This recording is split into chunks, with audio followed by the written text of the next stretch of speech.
En 2019, près de 1800 monastères issus de la règle de Saint-Benoît sont répartis sur les 5 continents. Ces communautés cherchent Dieu pour contribuer au développement humain et spirituel de chacun de leurs membres et de tous ceux qui les entourent. Beaucoup de monastères ont vu le jour en Afrique, en Amérique latine, en Asie et en Océanie. On peut compter jusqu'à 500 fondations en 50 ans.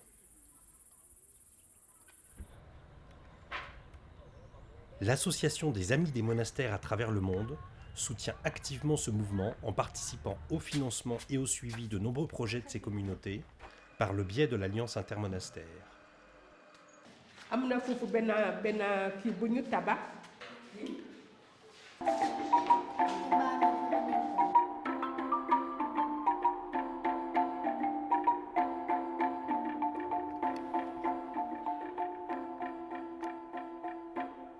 Les moines et les moniales rayonnent d'abord spirituellement par la prière. Ils accueillent aussi des retraitants. Les populations chrétiennes des environs s'associent souvent à leurs prières. Ce rayonnement spirituel marque aussi les populations non chrétiennes et nourrit le dialogue entre les religions. On ne peut pas ne pas penser ici au respect dont étaient entourés les moines de Tibérine.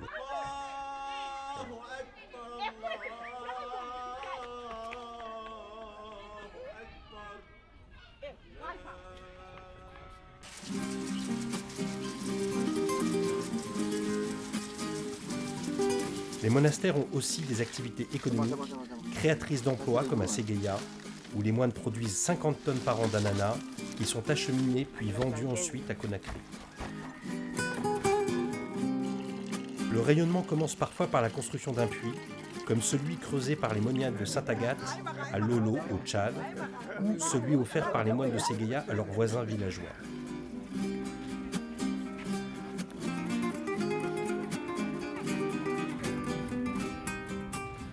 Dans les années 60, les monastères étaient fondés la plupart du temps par des monastères européens ou nord-américains. Depuis les années 80, ce sont des communautés autochtones qui en fondent d'autres. Près de la ville de Saigon, la communauté de Tuduk est florissante. Elle est implantée à cet endroit depuis plus de 50 ans. Les nombreuses vocations, comme c'est souvent le cas au Vietnam, ont permis une fondation à Loc Nam, à 200 km au nord, près d'un grand cours d'eau. Les sœurs cultivent le café et le thé et participent ainsi au développement agricole de cette région.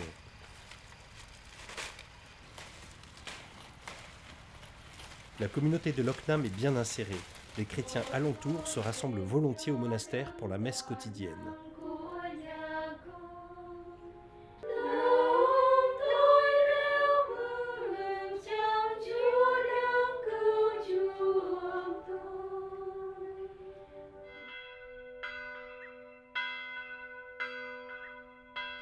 L'abbaye de Cœur-Moussa est bien connue pour sa liturgie, son chant, ainsi que l'usage de la kora, cet instrument traditionnel local qui est répandu maintenant partout dans le monde grâce aux moines.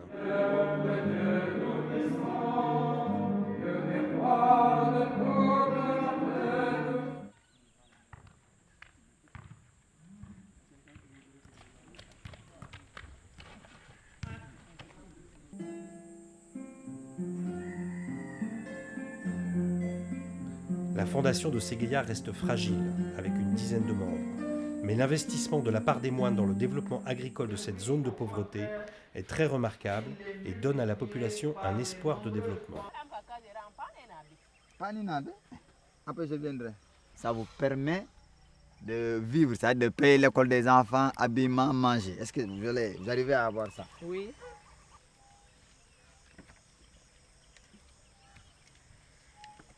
En 2012, Tien An, au Vietnam, fonde le premier monastère bénédictin de Thaïlande. C'est une fondation en pleine région bouddhiste.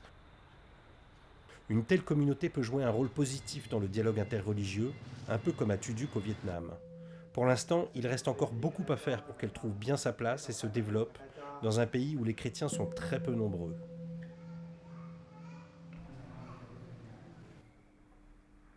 Pour les moines et les moniales, la prière conduit à la source intérieure qui inspire toutes leurs pensées, leurs sentiments et leurs actions. Dans le silence, ils se rendent attentifs à la parole de Dieu, à l'écoute fraternelle et au service mutuel pour vivre de l'amour de Dieu et le partager avec tous. Selon la devise bénédictine Ora et Labora, prie et travail, les fils et filles de Saint-Benoît organisent des activités lucratives qui leur permettent de gagner leur vie. Ces travaux aident souvent au développement de la région, tant au plan artisanal qu'agricole, ou en matière de santé, d'éducation et d'environnement.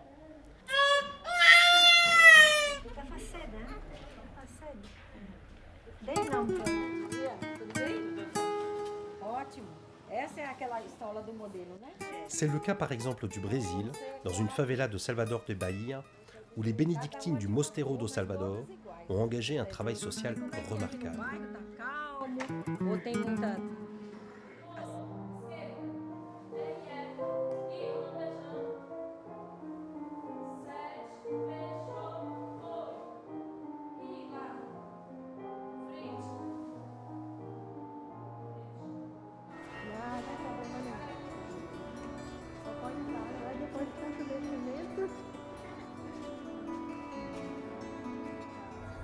Ces lieux de recueillement et de partage accueillent aussi dans leurs hôtelleries de nombreuses personnes en quête de sens et de silence. De tels centres jouent un rôle important dans le devenir des sociétés actuelles, où le mouvement, le bruit et la consommation occupent sans cesse plus d'espace.